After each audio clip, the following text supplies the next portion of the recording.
Okay. When you claim confusion or memory loss, or you just give in, fine. You say it's 10 times, then great, it's 10 times.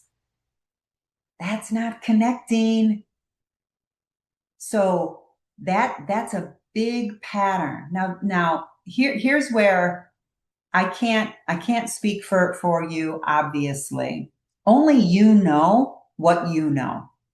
Only you know if you are using memory loss and confusion as a tool to avoid accountability. Because usually that's what's happening. There is a memory, but it's just so much easier just to say, I don't know. I don't know. I can't remember. Oh, it's all a blur. Oh, that was so many years ago. I don't remember. That's going to hurt. That's going to hurt the betrayed partner. And if you know the answer, but you're using memory loss and confusion as an excuse, guess what? Your body knows you're still lying. Who's the one person we cannot lie to? Ourselves.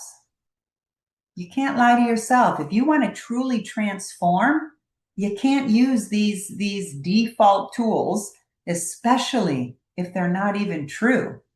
So if you find yourself constantly saying, I don't remember, it's a blur, that was too many years ago, remember, all you're doing is leaving the betrayed partner stuck with more unanswered questions. Now, if it's true that you truly don't remember, there's a way to answer that then, rather than just throwing up your hands and going, I don't remember, stop asking me.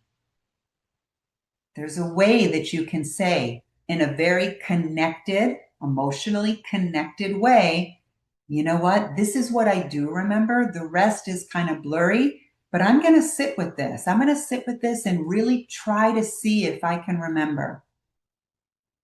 So there's ways to handle it. So that's number 4, claiming confusion. Number 5, getting angry, flipping the script, right? This happens so many times. You're never going to let this go.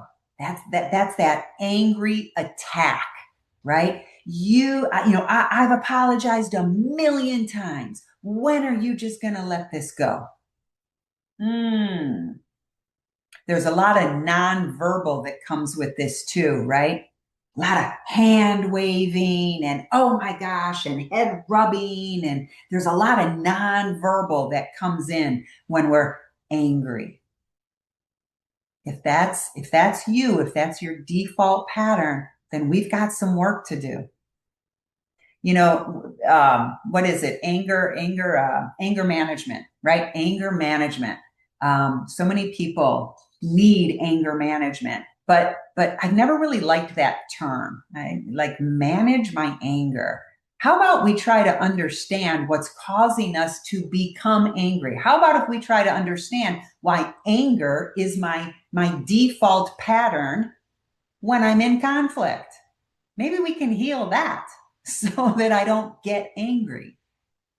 Wouldn't that be a better way to do it? So getting angry, flipping the switch. What you're doing here is you are basically creating fear, because what does anger do? Again, think of a child. Think of a child who gets yelled at by their parents. What happens inside of that child's nervous system? Fear. Fear. Remember, go back to even the group if you need more proof of why this is so damaging. Go back to evolution. If we're all living in a group and the group gets angry, or one member of the group with power gets angry at one person, that person is now in a fear state, right? Fear of being exiled from the group. So using anger as a default tool puts the other person in a state of fear. So don't tell me that you love your spouse and you want this to work and you want them to heal, and then you're getting angry and yelling and telling them to move on. Those two things cannot coexist. So if that's your default pattern, getting angry, then we've got to help you work through that. Not anger management. understanding why it's your default pattern, that would be much better.